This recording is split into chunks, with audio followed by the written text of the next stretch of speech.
پاکستان چھوڑ کے جانے والوں میں زیادہ تر لوگوں کا تعلق اسی طبقے سے آئی ایگری ود دیٹ اور اس میں وہ بھی ہے، اس میں ٹیکس سیکٹر بھی ہے، اس میں ہمارے جو بینکنگ کے بھی کارپوریٹ سیکٹر کے ہیں، تو اس میں ہماری کوشش پوری ہوگی کہ انشاءاللہ اگلی دفعہ ہم اس کو آگے لے کر چلیں. But this is not a thing which we don't understand. لیکن یہ بھی آپ اپریشیٹ کریں کہ ایسی بات نہیں ہے کہ ہم نے سیلریڈ کلاس کو بالکل ہم نے اگنور کر دیا.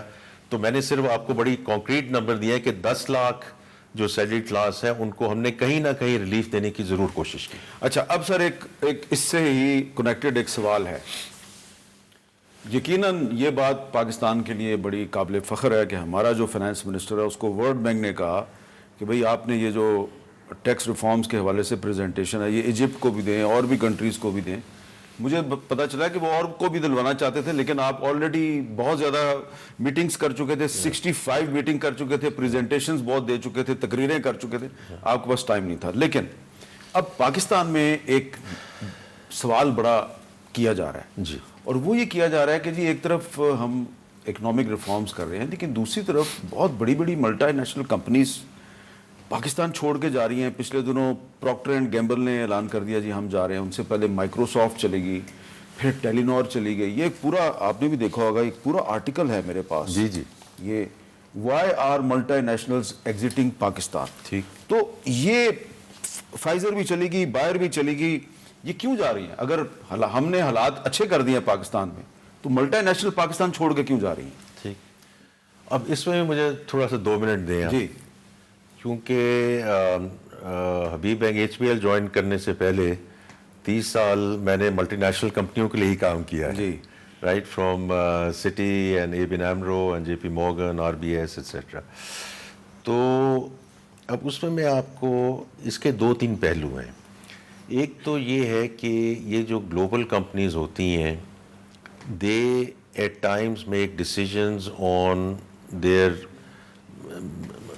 سال میں کہوں گا پارٹیسپیشن چوائسز کرتی ہیں کہ ہم نے کن کلائنٹس کے ساتھ رہنا ہے، کن پروڈکٹس کے ساتھ رہنا ہے، کن ملکوں میں رہنا ہے. تو ایک ایگزامپل میں آپ کو دیتا ہوں کہ ABN AMRO got taken over by royal bank of Scotland, اور میں اس کا royal bank of Scotland کا یہاں جو پاکستان کی سبسڈی اس کا چیئرمین بھی رہا، اور وہ پروفٹ میں بھی جا رہی تھی. لیکن after the global financial crisis royal bank of Scotland نے کہا کہ ہم نے ساری ایمرجنگ مارکیٹ سے نکل جانا ہے. اور میری بھی کوشش تھی کہ اس وقت میں ان کو تھوڑا سا ذکر کروں کہ بڑی اچھی مارکیٹ ہے، بڑی امپورٹنٹ مارکیٹ ہے. انہوں کو اٹس اے گلوبل ڈیسیجن، اور پھر وہ بینک بکا اور اس کو بیچا گیا فیصل بینک کو. تو آج فیصل بینک کی جو برانچز ہیں اس میں RBS بھی کی برانچز ABN AMRO کی بھی انکلوڈ ہے. سو ایک تو یہ چیز ہے کہ یہ گلوبل ڈیسیجنز ہوتی ہیں، چوائسیز ہوتی ہیں. دوسری اس میں یہ بات ہے کہ جب یہ کچھ کمپنیاں جا رہی ہیں تو پچھلے 2-2.5 سال میں آپ نے دیکھا ہو کچھ آ بھی رہی ہیں. تو اس میں آپ نے دیکھا ہوگا انرجی سیکٹر میں ارامکو آئی، وافی آئی، گنور آیا، ڈیجیٹل سروسز میں ابھی پارکو چلی گئی تو ارامکو آ گئی. تو کچھ اس میں وہ شفٹس آ رہی ہیں کہ تھوڑا سا ویسٹ ٹو ایسٹ والا بھی شفٹ آ رہا ہے. اچھا اب اس میں جو ہے یہ ابھی مشرق ڈیجیٹل کے مین وہ یہاں آف شورنگ کر رہے ہیں. پچھلے ہفتے ہی جو پرائیویٹائزیشن اناؤنس کی ہے محمد علی صاحب نے اور پرائم منسٹر صاحب نے، تو فرسٹ وومن بینک اس کو بیچا گیا ہے. وہ ایک conglomerate of two UAE international holding company. اور یہ میں آپ کو بتا سکتا ہوں کہ وہ it was not a question کہ انہوں نے $14 ملین یا $15 ملین میں یہ خرید لیا ہے. یعنی they have big plans to invest in this institution, اس کا نیٹ ورک بڑھانے اور اس کو ڈیجیٹل سائٹ پہ لے جانے. ابو دھابی پورٹس آ رہے ہیں اور ساری انسٹیٹیوٹس آ رہی ہیں. تو یہ تھوڑا سا وہ بھی شفٹ ہے. تیسری چیز یہ ہے کہ وہ ایکنالج کرنا چاہیے ہمیں، کیونکہ صرف یہ ہم کہیں کہ نہیں جی یہ گلوبل پارٹیسپیشن چوائسیز ہیں، اس میں اور بھی دقت رہی ہے especially for foreign investors. Hamid sahab جو میں نے ابھی ذکر کیا کہ اگر ان کا کیپٹل یہاں سٹک ہے اور یا وہ پروفٹ یا ڈیویڈنڈ ریپیٹریٹ نہیں کر پا رہے. اب یہ جو معاشی استحکام آیا ہے تو پچھلے 2 سال میں وی ہیو کوئی تقریباً $4 بلین کا ہم نے بیک لاگ نکالا ہے.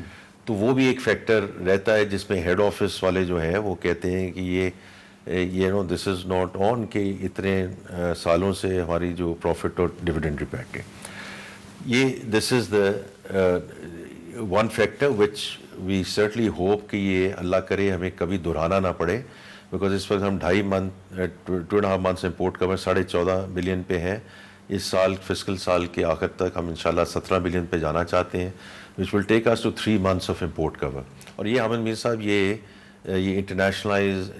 ریکگنائزڈ ایک ٹریگر پوائنٹ ہے وچ ول انشاءاللہ bode well for our further credit rating etcetera. لیکن ہمارے جو ایگزسٹنگ انویسٹرز ہیں ان کو بھی یہ گیو کمفرٹ, اور جو نئے انویسٹرز آ رہے ہیں کیونکہ یہ بیسک ہائیجین ہے نا, یہ تو بیسک ہائیجین فیکٹر. اس بیسک ہائیجین میں اور بھی چیزیں آتی ہیں کہ ٹیکسیشن آپ کی کمپیٹیٹیو ہونی چاہیے, آپ کی انرجی پرائسز کمپیٹیٹیو ہونی چاہیے, آپ کی فائنینسنگ کاسٹ کمپیٹیٹیو ہونی چاہیے, اور لاسٹ چیز میں یہ کہوں گا کہ آپ کا جو ریگولیٹری انوائرمنٹ ہے, کتنی لوگ انوالوڈ ہیں, کتنے ہمیں لائسنسز چاہیے ایٹسیٹرا.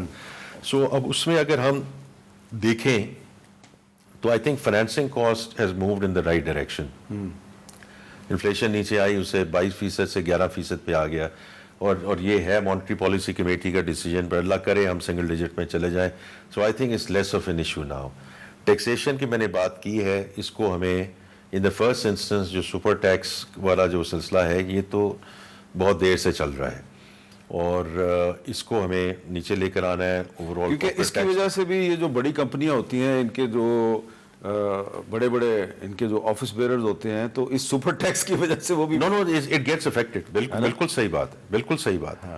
اور اسی طرح جو انرجی کی جو پی این جی کا, تو انرجی کا اتنا نہیں ایشو تھا, لیکن یہ انرجی کاسٹ بھی افیکٹ کرتی ہے. لیکن آخری چیز میں یہ کہنا چاہوں گا کہ دیکھیں اب ان کمپنیوں کا یہ ایک تھوڑی سی نیچرل ایوولوشن بھی ہے جی, کہ جو آپ کی لوکل کمپنیز ہیں they are becoming very productive and cost efficient and giving them the run of mill four.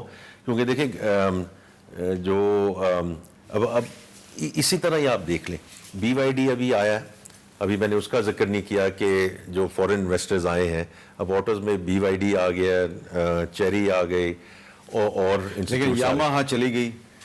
نہیں وہ تو, لیکن یاماہا ایک تو آج میرے پاس آئے ہوئے تھے, وہ جرمن ڈیلیگیشن تھے, انہوں نے تو ایکچولی یاماہا کے جو موٹر سائیکل انہوں نے تو ایکچولی ایکسپورٹ شروع کر دی ہے یہاں سے. اچھا.